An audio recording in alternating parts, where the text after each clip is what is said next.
तो आज का सेशन में हम ये चर्चा करने वाले हैं कि ऊर्जा को नियंत्रित कौन करता है। हम ऊर्जा पर ही चर्चा कर रहे हैं ना, ऊर्जा के केंद्रों के बारे में जाने।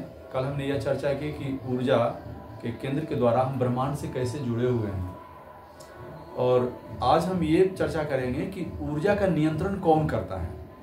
आप इस बात को जब जान जाएंगे तो ऊर्जा का नियंत्रण करना सीख जाएंगे। नहीं तो हमारे पास 5 कर्म इंद्रियां हैं और 5 ज्ञान इंद्रियां हैं और एक मन है। ठीक है, कुल मिला के कितने हो गए? 11। हमारा जो ऊर्जा है, हमारी जो ऊर्जा है, उस ऊर्जा को हमारी ज्ञान इंद्रियां नियंत्रित करती हैं। कौन नियंत्रित करती है? ज्ञान इंद्रियां। और ज्ञान इंद्रियां कितनी है? 5। कौन कौन? आँख, कान, हाँ, आँख, कान, स्किन, नाक, जीभ।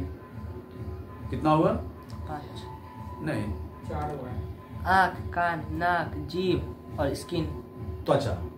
ठीक है, तो ये 5 ज्ञान इंद्रियां हो गई। इन 5 ज्ञान इंद्रियों के द्वारा हम ऊर्जा को नियंत्रित करते हैं।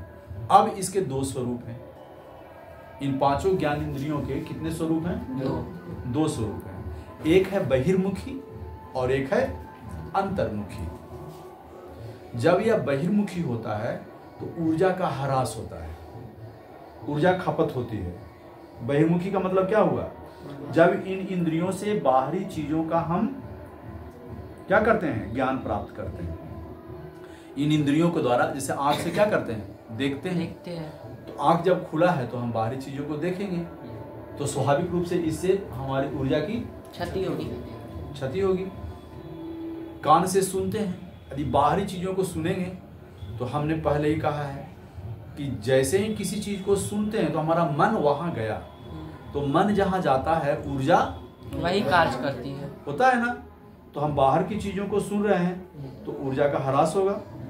हम बाहरी चीजों का स्वाद ले रहे हैं, ऊर्जा का ह्रास होगा। हम बाहरी स्पर्श का अनुभव कर रहे हैं, हवा का, गर्मी का, तो ऊर्जा का ह्रास होगा। उसी तरह से हम बाहरी सुगंध ले रहे हैं, तब भी ऊर्जा का ह्रास होगा। लेकिन यदि हम इसको अंतर्मुखी करें तो यह ऊर्जा की ह्रास की जगह ऊर्जा के उत्पादक बन जाता है।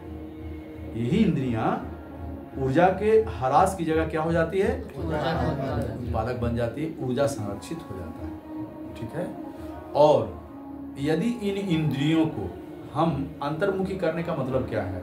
जैसे हम ध्यान करवाते हैं, मेडिटेशन करवाते हैं, तो मेडिटेशन में क्या करते हैं? आंख बंद करते हैं और शब्द प्राणायाम करवाते हैं। तो शब्द प्राणायाम में स्वर कहाँ से आता है?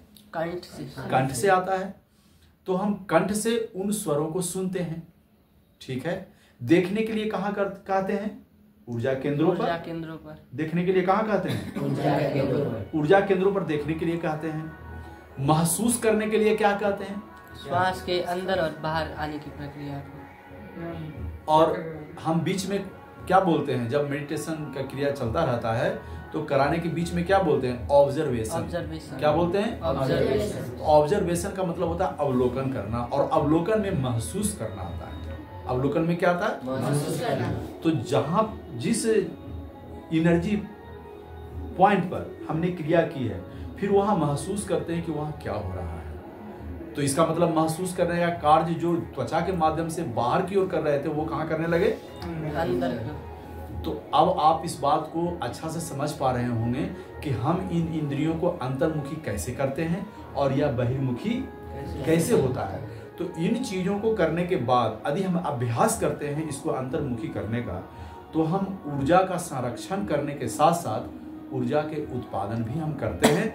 और यदि आपके पास अधिक से अधिक ऊर्जा होगी तो आप अपने लक्ष्य की ओर आसानी से पहुंच सकते हैं, आगे जा सकते हैं, आप अपने लक्ष्य को प्राप्त कर सकते हैं। ठीक है, तो हम अपने इंद्रियों को अंतर्मुखी करने के लिए हम अभ्यास करेंगे। हम अभ्यास के लिए बैठते हैं, सभी सावधान हो जाए।